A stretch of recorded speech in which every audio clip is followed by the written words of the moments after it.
Здравствуйте, меня зовут Романов Кирилл. Я ученик 8 Б класса. Сегодня я выступаю по теме «Динамика численности тундрового оленя».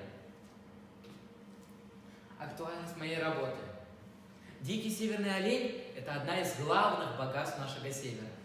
Но в последнее время, к сожалению, его численность неумолимо уменьшается. Например, некогда крупнейшая яно-индигирская популяция в Якутии, достигавшая до 130 тысяч оленей, сейчас находится на грани полного исчезновения. Цель моего исследования – это изучить динамику численности тундрового дикого оленя. Задача моего исследования заключается в том, чтобы изучить и проанализировать научную литературу о биологических особенностях и образе жизни дикого оленя. Изучить границы и площади ареала тундровой популяции дикого северного оленя. Выявить реальную динамику численности тундрового северного оленя. Выявить факторы сокращения численности дикого северного оленя. Практическая значимость моей работы заключается в том, что мою работу можно рассказывать детям на внеклассных часах, проводить по ее теме викторины и различные игры. А главное, моя тема создана для того, чтобы донести до правительства проблему, которая сейчас нас всех держит. Это сокращение динамики численности тундрового оленя. В первом этапе работы были изучены материалы СМИ и интернет-ресурс о биологических особенностях и ареале обитания тундрового оленя, группировках тундрового оленя.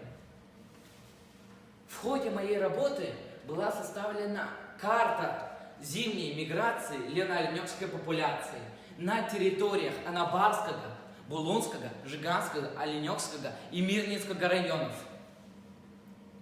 На втором этапе, используя материалы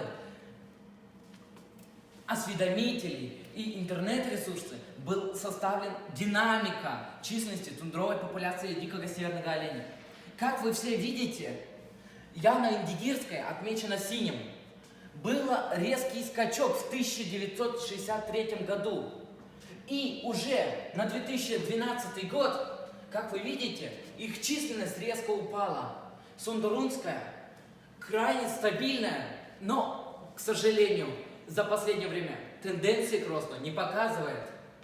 За последние 10 лет выросла только яно-индигирская, лено-оленевская, популяция за счет многочисленных таймырских особей, которые зимуют на северо-западе Якутии, а также за счет благоугодных пастбищ и множества пространства для миграции, так сказать. В ходе моей работы мы выяснили факторы сокращения численности динамики тундрового северного оленя.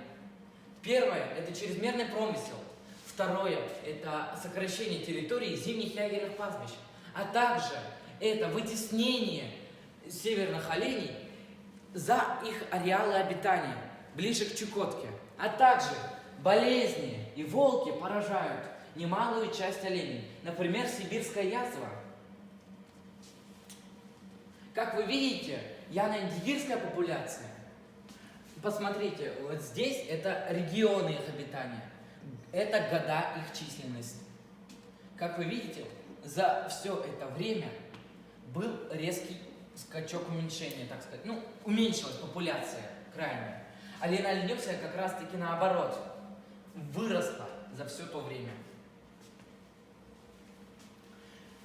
За всю работу мы пришли к таким выводам, что общая численность тундровой популяции дикого северного оленя неумолимо сокращается. Если не предпринять никаких природоохранных мер, мы можем вовсе их потерять. Например, некогда крупнейшая, как я уже говорил, яно-индигирская популяция сейчас находится на грани полного исчезновения. И если не предпринять никаких внятных природоохранных мер, мы можем полностью их потерять. Напротив, булунская популяция за многое время не показывала не показывала тенденции к росту и оставалась крайне стабильной и стояла на месте. Но также ленальнёкская популяция крайне быстро росла.